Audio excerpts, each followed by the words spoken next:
Ini adalah kehamilan pada usia 10 minggu, jadi kita membandingkan antara USG yang diperiksa dari perut dan dari vagina ya. Ini transabdomen, ini sekitar 10 minggu kita sebenarnya sudah bisa melihat dengan cukup jelas ya dari abdomen, detak jantung, bahkan anatomi janin, tunas tangan, kaki kita sudah bisa tahu dengan cukup jelas.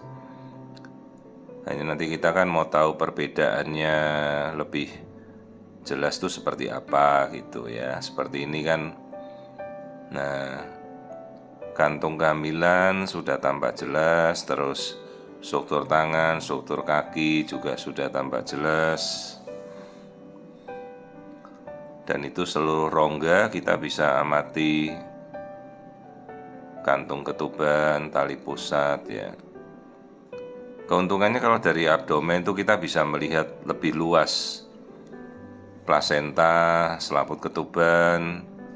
Kita bisa lihat kalau ada tanda-tanda perdarahan yang tersembunyi di dalam rahim, itu yolk sac juga bisa kita lihat. Ya kalau memang kita sudah rasa cukup, ya kita cukuplah dengan USG transabdomen saja. Tapi kalau misalnya kita mau coba sampai detail, sampai kita melihat struktur bagian dalam, baru kita beralih ke USG transvaginal. Nah ini karena kita ingin melihat lebih detail, saya nanti kemudian membandingkan dengan USG transvaginal. Jadi ini setelah kita melihat kan ini USG abdomen dari atas. Sekarang kita transvaginal ini. Nah jadi kan lebih tajam ya, lebih jelas. Struktur otak, struktur jaringan, semuanya bisa kita lihat. Nih bayinya kebetulan tengkurap. Nah kita langsung lihat nih kalau transvaginalnya. Jadi karakteristik gambarnya jauh lebih tajam dan lebih halus. Karena organ targetnya yaitu rahim, kita langsung to the point ke dalam. Kalau dari USG perut kan masih melintas lapisan lemak, kulit, usus ya, baru bisa mencapai bagian dalam. Kalau ini kan langsung ke transvagina, kita langsung berdekatan dengan rahim langsung, jadi lebih tajam gambarnya. Nah ini fase aktif di mana bayi sudah mulai bergerak ya, gerakannya masih sangat halus ya, belum terasa apa-apa. Ini kehamilan 10 minggu lah, tuh tangan, bagian wajah ya, telinga juga sudah terlihat kan.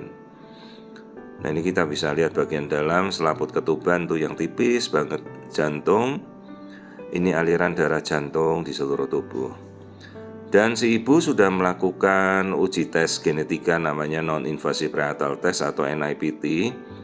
Dan sekarang sudah sangat terjangkau kok ya untuk pemeriksaan itu. Kita bisa melakukan pemeriksaan NIPT yang lazim sudah banyak kita lakukan sekarang ya, pemeriksaan genetika. Nah kita juga ukur ini lapisan tengkuk, leher, nuchal thickness, meskipun seharusnya ini nanti sekitar 12 minggu lah lebih tepat. Tapi kita coba dulu lihat ya, karena NIPT hasilnya normal, semuanya bagus. Dan bayinya nih seingat saya hasil NIPT-nya laki-laki. Jadi ingat ini baru 10 minggu, tapi coba nanti kita konfirmasi apakah mungkin sudah terlihat kelaminnya di bayi 10 minggu dengan USG transvaginal, karena kita sudah tahu genetikanya kan. Nah ini struktur otak, kalau dari abdomen kita nggak bisa lihat setajam ini. Nah ini struktur otak bagian dalam, tempurung kepala, seluruh struktur lapisan otak, tempurung kepalanya utuh ya, semuanya normal. Nah ini kita lihat bagian otak, tajam sekali kita bisa masuk ke dalam. Kalau dari abdomen kita nggak bisa lihat. Nah ini struktur kepala, bentuknya kayak kupu-kupu itu ya, butterfly putih itu struktur awal otak seperti ini. Ya tulang belakang juga, tuh detak jantung. Bahkan kita bisa melihat aliran darah jantungnya seawal 10 minggu juga bisa kita lihat. Ini bagian mata, hidung, wajah ya, rahang atas, rahang bawah, tulang-tulangnya wajah semua bagus. Nah ini sekarang kita lihat jantungnya. Nah ini pada trimester pertama loh, masih awal sekali, baru 10 minggu, itu jantungnya kita bisa lihat ruangannya. Nah itu bayinya kan bergerak terus, itu tangan-tangannya bergerak. Nah coba kita lihat tadi kan kita sudah tahu genetikanya dia Y kromosom. Nah, itu ternyata kita sudah melihat itu kelaminnya, meskipun kalau kita tidak tahu genetika, saya nggak berani bilang hasilnya dulu ya. Ini karena kita genetikanya sudah tahu laki-laki, maka kita konfirmasi. Nah, itulah seperti itu kelamin bagi laki-laki di 10 minggu ya, sudah bisa terlihat. Karena ini kita terbantu dengan pemeriksaan genetika. Kalau pemeriksaan genetika tidak ada, saya belum berani ngomong itu bayinya kelaminnya jelas laki-laki seperti tadi. Biasa kelamin kita konfirmasi 14 minggu ya. Ini karena ibunya sudah cek NIPT genetika, kelaminnya laki-laki, saya konfirmasi dengan USG 10 minggu sesuai ya kelaminnya. Nah, itu bayinya kalau dari transvaginal tajam, jadi kita bisa lihat lebih jelas. Struktur tangan, struktur kaki itu tali pusatnya ya, yang menggantung ke arah dinding rahim si ibu. Itu tonjolan kelamin juga udah kelihatan di bawah itu ya, bayi laki-laki. Jadi ini kehamilannya baru 10 minggu 1 hari 3,25 cm. Jadi kalau ibu-ibu bertanya kelamin terlihat, ya kalau ada konfirmasi dengan genetika saya berani ngomong kalau sekitar 10 minggu kita sudah bisa lihat seperti tadi. Tapi kalau tidak ya kita tunggu saja. Kan tidak ada ketergesaan kita mau ngomong kelamin apa gitu kan ya. Jadi tunggu sampai benar-benar terlihat atau kita punya konfirmasi dengan hasil uji genetika.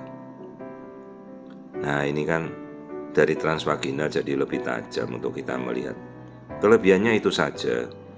Jadi gambarnya lebih halus dibandingkan tadi yang transabdomen. Struktur-struktur anatomi saya juga bisa lihat lebih jelas ya. Ini bayinya tampak samping. Jadi di dalam tuh kayak di dalam bola kantung hamil begitu ya, kayak bayi itu berbaring di dasar kawahnya gunung gitu kan. Nah, seperti inilah tampilannya. Nah, seperti itu.